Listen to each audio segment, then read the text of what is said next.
আসসালামু আলাইকুম। আমরা তো প্রতিদিন অনেক বেশি দুরূদ পাঠ করি, ছোট বড় কত দুরূদ।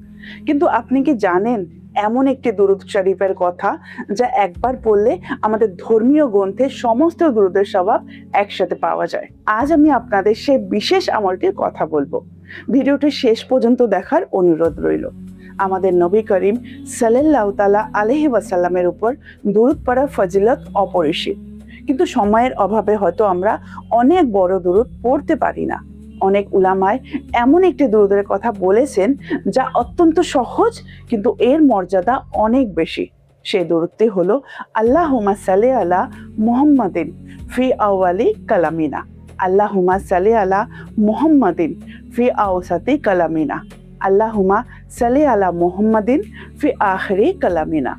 এর অর্থ হলো, হে আল্লাহ, আমাদের কথা বা আমাদের আলোচনার শুরুতে মুহাম্মদ সাল্লাল্লাহু তাআলা আলাইহি ওয়াসাল্লামের উপর রহমত ও বরকত নাজিল করুন।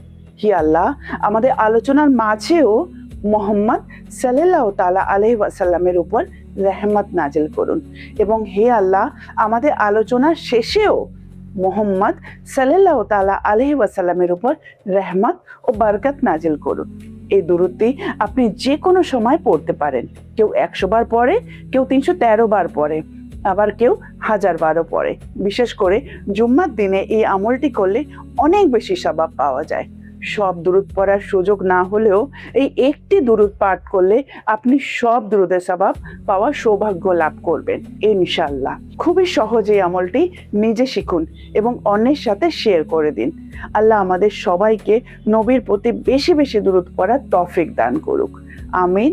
আসসালামু আলাইকুম।